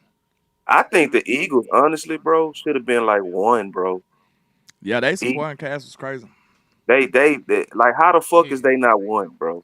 You got the number 1 offensive line. You got the number 1 running back. You got 2 number 1 receivers. You got a true number 1 tight end. That's a true deep threat, vertical threat. Like, it was literally no weaknesses on. They should have been, bro. What's crazy though? Everybody in the top 10 had good seasons except for the Cardinals. Everybody else was successful. That's the big point you made right there, bro. Like everybody else was successful. That was the anomaly. How weapons to that list translated to wins, to your point. Facts. You can't deny that. With the supporting cast, that's why it sounds ignorant when everybody point the finger just at that. You see what I'm saying? It also showed you that nobody's doing it alone. You know what I'm saying? Like, the supporting cast is very important for all the success of these teams. That's what we're trying to let you know. And I feel like the Cowboys are definitely lacking with the weapons. But we almost gave y'all 2 hours today, man. I'm finna get ready to go out here and give me some exercise. You know what I'm saying? Do my thing. So, Oh yeah, and let me say this, Dane, you a hoe and your mama raised you to Whoa. be a hoe. I just want you to know that. Don't ever come on my Twitter talking about shut the fuck up. You make me shut the fuck up, you bitch ass nigga. Yikes. I don't know. Listen, because I cussed you out on Twitter, and they hid the visibility. So hopefully your faggot ass see this. You a bitch, and your mama raised you to be a Yikes. bitch. She a bitch too. Damn. Your granny was a bitch too. It come down the line. It was genetically transferred down the line. Y'all nigga being Damn. bitches. Everybody over there, your daddy a hoe. Shit, that nigga probably wasn't around. That's probably why you act like a bitch. So fuck you and everything you talk about, hoe. Just like Kanye said, it's always gonna be haters. That's the way it is. Hater, just marry hater and have hater kids. It's in his bloodline. What do you say? What a boy say to you, bro? You gonna come on my shit talking about shut the fuck up. Bitch ass nigga, you make me shut the fuck up. A nigga ain't never told me shut the fuck up in their life, nigga. If they did, I probably stabbed them. Whoo. Told you to shut up over what, bro? Oh, because I was talking about the weak ass Eagles. Like Oh. some niggas been spending so much time talking about, they gonna ride or die and protect their way of life of eating shit and being mediocre. Fuck them niggas over there. Man. Which, yeah, because It's real. what trip me out, I know we finna get out of here. Like, and I'm being honest, bro. Philly winning the Super Bowl, they still little brother. They got And I 2 want rings. Capital Nation to really understand that, bro. Like, I respect them winning it. At the same time, never hold your head down because you the king of the East, Dallas. Only the Dallas Cowboys let people put expiration dates on they greatness. Facts. But when it's me, you ain't gonna owe me $1 and only give me 25% of what I've done. Mm-hmm. You gonna have to give me my whole dollar. They still can't even sit at the grown folk table. That's right. Washington over them. Hell nah. Washington still over them. Washington still over them. So like, yeah, I mean, if anything, you finally start freeloading off the greatness of the East, to be honest. Because the East got the most Super Bowls by a lot now. It ain't even close. You know what I mean? So finally, y'all stop. But I said that to say because I be seeing too many Cowboy fans who be holding their head down to Philly. I be like, nah, I give them credit, but man, I ain't they ain't my master, and I ain't definitely finna be on their nuts. I'm more like Henny. But yeah, what the fuck you niggas even be talking about? Y'all listen. I don't mind a little bit of banter and shit, but y'all niggas talk too reckless from a safe place, man. Y'all niggas don't even look niggas in the eyes and shit when y'all talk to them in person. So I need y'all whole ass niggas to remember you will get the shit slapped out of you. This is why I don't play on Twitter. Because I would want to come to your address and address all the bullshit you've been talking about. He said, Dane who? Let me see what this goofy ass nigga name is. At Con Shy Dane. All this nigga shit is a Philly jersey. Like, come on now. You not even man enough to be on this motherfucker with your face out, bitch. You scared, nigga. You shy, nigga. You said you shy. Oh, wrong, shit. niggas? A shy grown man But is yeah. crazy work. Bashful ass nigga. Could you imagine, like, shyness just go against everything that's supposed to be a grown man? Like, what's wrong with you, man? Oh, shit. You supposed to grew out of that, like, in the 2nd grade, nigga. Yeah, you niggas crazy, man. That boy bashful. That's crazy. I don't want to be around people. You ain't man enough to talk to girls yet, nigga. You still like girls, nigga. Like, you gotta ask the question. You like girls? Well, yeah, this nigga 50 years old, still writing letters. Circle, yes or no? Do you like me? Yes or no? Damn. God, dog. That's crazy. That shit. Could you imagine a shy grown man? Though? I think that's a oxymoron right though. It gotta be some different shit at this point. You gotta have went through some shit. You gotta be suffering from like PTSD or something. Dog. You just can't. My time I'm talking about he a shy grown man. Boy, your ass ain't shy. Your ass be on YouTube cussing like a mother. The boys out there, man. The boys out there. Everybody ain't got that landlord and Hennessy bag, man. Y'all take y'all greatness for granted. Y'all Hey, boys, man. you feel me? Y'all, Already. everybody can't just walk up and just steal a room like my boy landlord. You feel me? Come out with them $800 locs on. You feel me? All right. Mm-hmm. Nah, but Yeah. nah, I just But, wanted to say, man, I appreciate you, my brothers. Y'all letting me on your platform impromptu like that. oh, yeah. Appreciate the work that y'all do. I really enjoyed it, man. I wish I could make it tonight, bro. I really do. I really do. But y'all makes the next one. And this ain't really the one because we gonna probably focus on free agency on this one, and we gonna go heavy draft because it's gonna be the week one of free agency. Gonna be next week. It's gonna be out the way. So then we'll be, we'll see a lot of moves that's gonna happen this week starting tomorrow. So then we go start really seeing what the Cowboys doing. I know you So got your time, man, but is it any way you can make it like 7 any day? 8 is kind of late for me, man. 8 kind of late. Because I don't want to be on there and be like, well, I got to go. You know what I'm saying? Like, but see, it, landlord, this the thing. You can, bro, because you first of all, I let everybody know landlord only got about 20 minutes. So then what we'll do is we'll give you all the front end content since you got to bounce. You know what I mean? okay. I might Yeah, be but able to pull something like that off, but I'll see if we can move it to 7. I'll see if we can move. You know yeah. what I'm saying? 7 Just Central. let me know, man. If it don't work for everybody else, that's cool. I just jump in and jump out. That's a bet. All right. All right, so Well, hey, I appreciate everybody, man. Let them folks know where they can catch you, yeah, boss. man. Don't just leave out. Let them know what your content Yeah, is. it's Boss Cowboy Sports on all the platforms. So y'all make sure y'all follow me. And we gonna keep giving y'all this. And what we talking about in terms of this evening, we doing another DC universe, and that's Dallas Cowboy universe, and that's where basically all of us, as many of us, kind of come together when we can, and we connect all the channels. So it's gonna be everybody connected. You know what I'm saying? So all channels gonna be streaming at the same time. And it's more so for us to kind of combine our voices on ideas that we feel like is best for the Cowboys. So we kind of in a state of emergency right now where we really trying to push ideas for free agency because that's here.